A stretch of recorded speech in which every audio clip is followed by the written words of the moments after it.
a way to end it against Little Bregman at the plate with boos raining down in Arlington. You heard it all, hopefully, here on your home for Rangers baseball throughout the entire season. 105.3 The Fan. Good morning, Metroplex. Sean Sharif and RJ Choppy with you, alongside Cowboys insider Bobby Belt and Peyton Russell, firing up the Fan Cam, Twitch, and YouTube. They lose the opener on Thursday, and then they run off the next three, ending with Jacob deGrom and the season debut with 5 shutout innings, Bobby. Yeah, and they shouldn't have even lost Thursday. Or it shouldn't have lost like that. It all just completely melted down with Luke Jackson on opening day and got out of hand really quickly. He had the walk, then the hot shot hit, and then it was the home run, and it was just done in a hurry. But outside of that, and outside of Josh Young getting hurt, which is, again, another just kick in the stomach, outside of that, it was awesome. Like, this whole week was great for them. We just talked last week, MLB.com had picked the Red Sox to go to the World Series. You end up taking 3 out of 4 against a Red Sox team that a lot of people expect a lot from.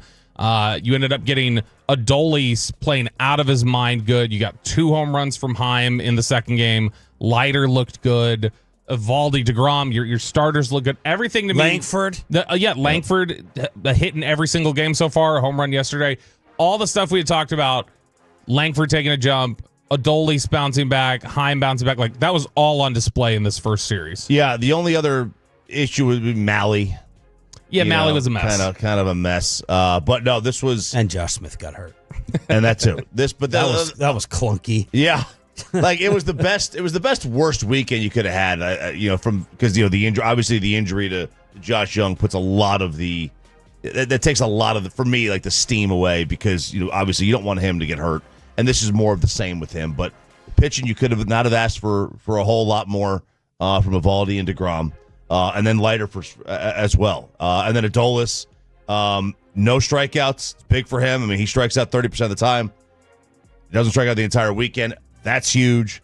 And, he has the big 0-2 home run.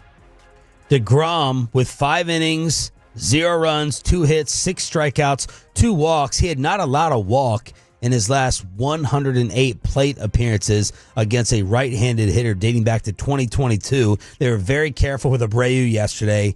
We saw why. And 73 pitches. A lot of talk about deGrom trying to dial it back down himself. Well, I mean, he didn't... To get 6 strikeouts in 5 innings is one thing. He didn't strike anybody out until the 3rd. So, he ended, his final 9 batters, he struck out 6 of them. Yeah. That's ending, really on a high note. You really kind of figured out your command as the game went along. But the whole point of him, dialing it back a little bit. Look, what is the difference between 99 and 97? I mean, there's a difference. There's no doubt about that. Hitters will say it works in 3-mile-an-hour increments. But if you're dialing it back just a touch, and you can stay healthy, as long as it doesn't hurt you. They keep doing it. He opened with 96 first pitch. I know, because I was about to bet on it.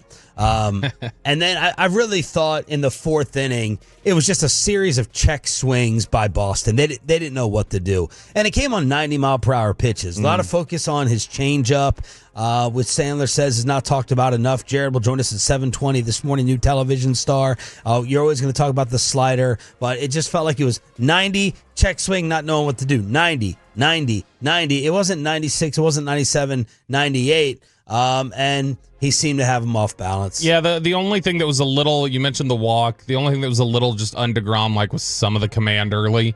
The fact that, I don't know how many times I'd have to look. When was the last time he walked 2 and hit a batter in the same game? I don't know the last time he's done that. I certainly don't think he's done it while he's been in Texas. Dave Raymond talked about it. I think it was Raymond. It could have been Nadell in the pregame, but it was a special boost of enthusiasm for me yesterday, realizing deGrom was pitching. I still get that feeling with him out there saying, okay, what are we going to see, and what is he still capable of? I mean, it was an extra injection into the Sunday. As long as he stays healthy, you're going to expect to win every game he starts, and that's huge. And if he can get 20 to 25 starts, I'm not expecting 30. I'm not expecting 25. I'm hoping for 20. I'm hopeful for 20. Anything I think he gives you over 15, I'm like, dude, put that in the win column. It's like, take your par and go home. Here's deGrom. afterwards on the debut. It was nice, obviously, to be back out there and to go 5. Honestly, I wanted to go deeper, knowing that the bullpen was taxed a little bit last night. But, we said 5 was good. So, build from there. Still got work to do. Still feel like I'm fighting myself a little bit. So, got to figure that out in between. Wyatt homers to tie it. Surprising to me that ball got out. And then Adolis with the double-decker, his second home run of the year, giving the Rangers the lead. Both of the home runs have come after falling behind 0-2. He had 5 home runs last year in that same count.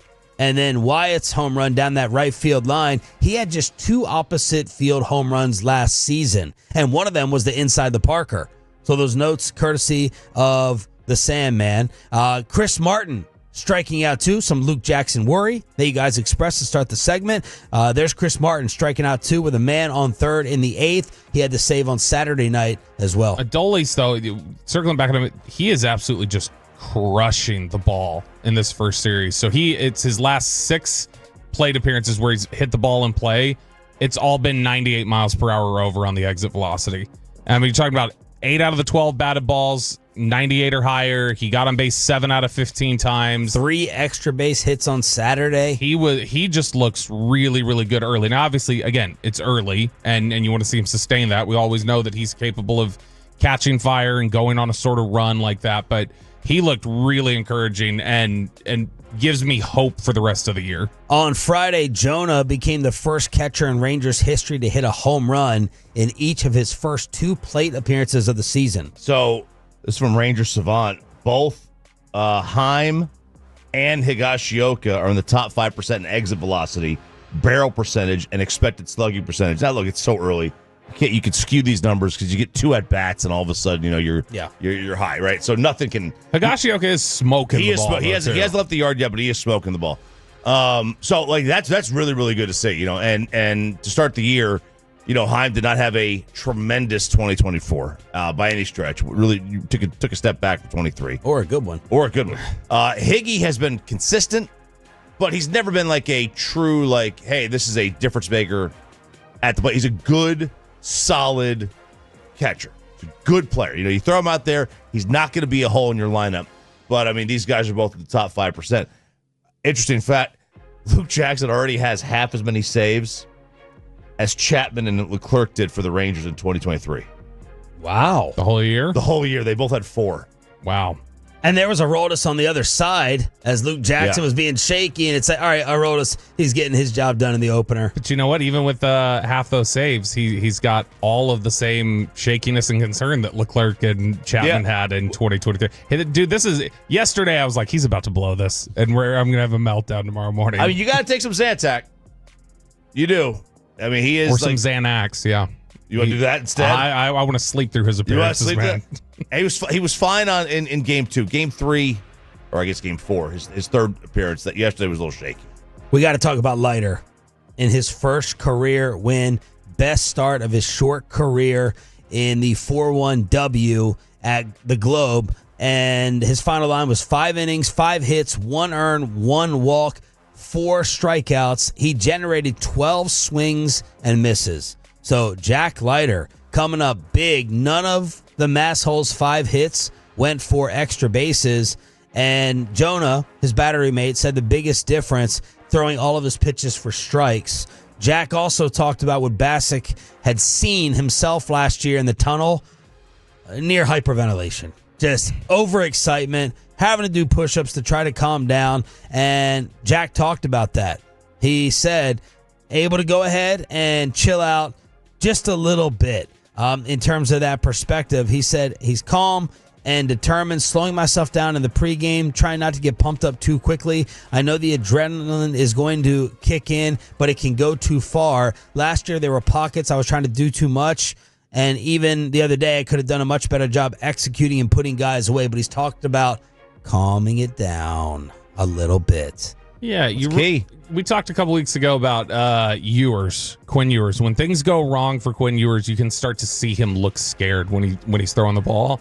That's the same sort of thing I've always felt like with Leiter. Leiter, it felt like all last year when he was on the mound, you could see every bit of fear in him. And I didn't see that when he first started this year. That at least was a really positive. And look, no extra base hits. You mentioned the swings and misses. That's about as solid and steady as he's looked. I mean, look, you get that from him just every other start.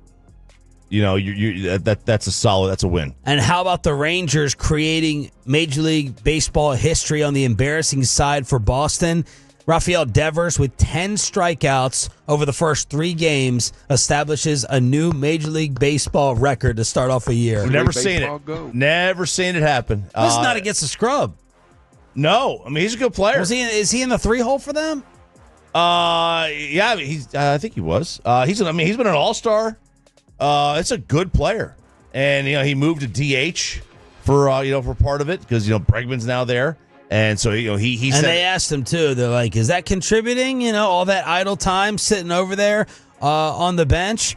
Devers was hitting second yesterday, hitting second in the DH hole. And I mean, look, you can't get that from your DH. But DH is a major offensive position. It's not like a place where you just throw an old guy anymore. You can't go 0 for 16 over a series. That's not good. That's not going to get it done, man. If you were worried about Max Scherzer haunting the Rangers, it's not happening. He's broken down, and he's old, and he's hurt again to start off. 15-day injured list for Max as he was pitching against the Baltimore Orioles. He's got a thumb issue, says he's frustrated. 41 years of age in July, limited to 9 starts last year with us, and he's already going through it. Yep, and they were talking in spring about how his velocity was up.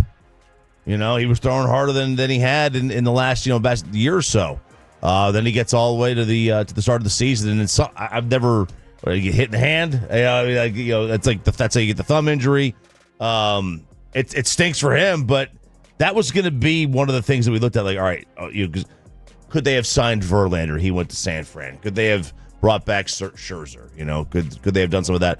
And that's what happens when you get 40-something-year-olders. And then the story, real quick, Chop, about 90 seconds here. The story of baseball in the opening week is them cheating New York Yankees and these torpedo bats that have helped the Bronx Bombers get off to a 3-0 start. Well, I don't know. 90. I don't know if we have time to get through this thing. This is wild.